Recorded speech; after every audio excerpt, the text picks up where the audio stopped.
So what we're going to look at today is how I hack dermatitis.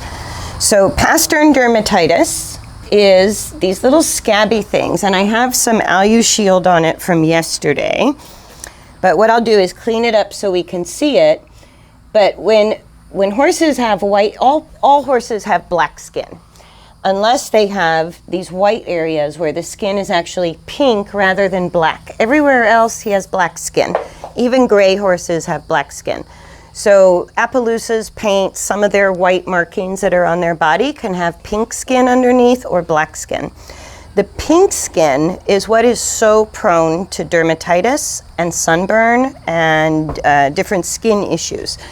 So my policy in the Florida summer is white stays white.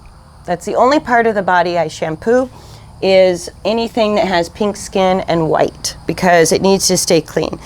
This horse is prone to, I usually catch it early, but you can see where this pink part of the skin, when that starts to get even more pink or bordering on red, you're starting to get a lot of wetness irritation to the skin. That's the precursor for pastern dermatitis, which is also called scratches, mud fever, what else is it called? It can lead to cellulitis, which is different. That's a different problem. But you get basically these scabs and little open wounds. That is the dermatitis. It can be bacterial, it can be fungal, or it can be both. So in humid, wet conditions, which is everybody's summer in the Northern Hemisphere, you want to stay really on top of it, because if you don't stay on top of it, any little open wound in the summer, the flies will go into, and you'll get a secondary problem called a summer sore, which if we have one to look at, I'll go over that in another video. So what I'm going to do is wash this off, and I'm going to show you the clay treatment I use to keep that covered. Yesterday I was in a hurry, so I just covered the little bit of scabby, open scab here with AluShield, which is a spray-on aluminum bandage. It keeps the wound dry, and it keeps the flies out of it. It keeps it protected and covered. So that's one way to do it, but AluShield can get a little expensive.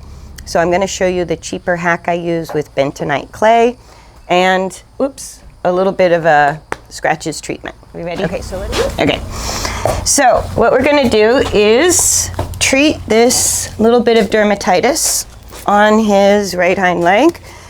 I mix the clay with my hands. You can use a spoon or spatula or whatever, but I just use my hands, so I usually use a rubber glove because it's kind of messy. It's not going on easily this morning. I'm not sure why. And then what I did was a lot of ingredients. I'm a big ingredient reader because I have some food allergies myself.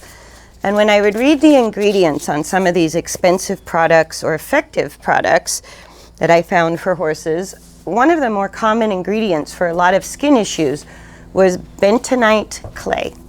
So I found bentonite clay in bulk. It's a specific clay. It comes dry, and I use that as a base. I use it for a poultice if I have swelling, mixing it with different things, or in this case, I use it to help with pastern dermatitis, scratches, rain rot, mud fever, whatever you want to call it, especially in hot, humid conditions. Because what you want to do is draw out any infection that's already in there and dehydrate, because the reason they get that scab or they get those little wounds all over the lower legs is from the excess moisture in the grass, in the environment. So what I've done is mix, I have an old Tupperware, bentonite clay, and then I put in a little bit of this powder. So I put in about a half a cup of the powder with about a full cup and a half of bentonite clay.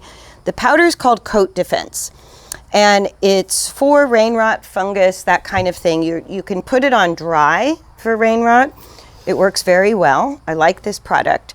But what I do is I take that powder, I mix it with the bentonite clay, and I make a wet poultice. I know, hang on. So I'm just going to put a little bit of water in here with the dry clay.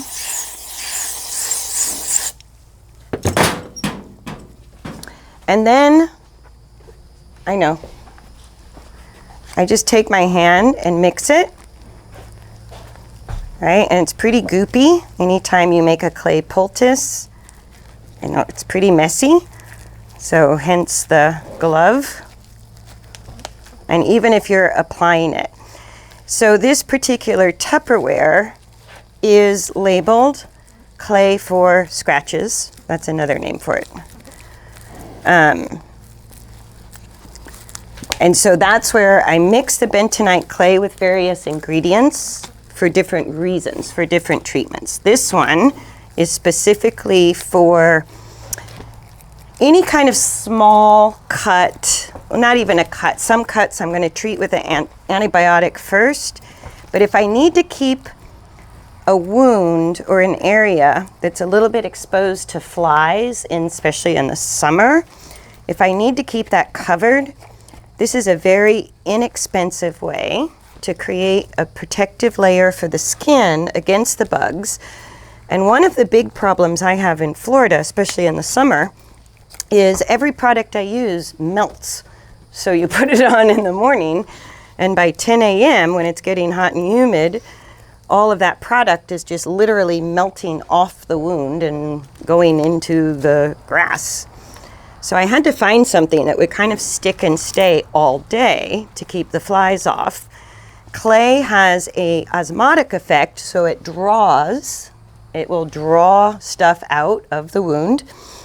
If it's a deep open wound, I mean, especially one that you need to call the vet for, clay is not appropriate. It can infect an open wound. So little tiny cuts, abrasions, the dermatitis, which is kind of a scab, I found works really, really well. So I'm going to turn him around so we can see. Can you back it up a little? I know, thank you. Good boy. Hopefully he stays put while I put this on. So basically I keep this in the mornings before he goes out, where I have the Alu shield on. I just basically cover that with a little bit of clay. So it's kind of scabby, right? They get this pink skin from being too moist, and then it breaks into little scabby open wounds. So I just cover that with this clay that has some of the coat defense in it, which is good for overly wet skin. It's a fungal fighter, all of that. And he just has the one spot. So all I'm going to do is every day make sure that stays covered. What the clay will do is dry that out. So it draws the moisture. It draws out any moisture inside the wound as well.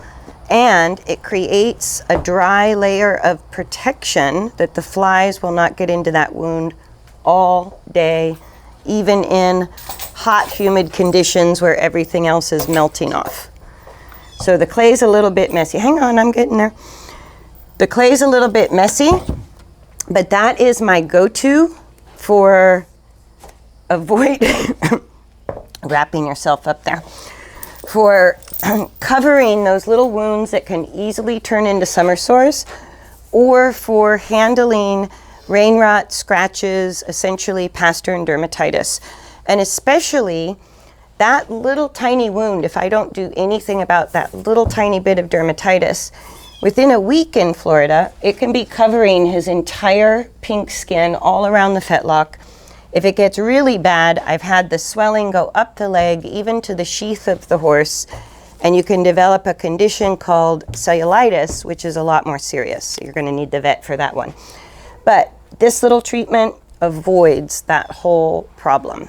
Keeps the wound covered, keeps it drying out the whole time. That's it.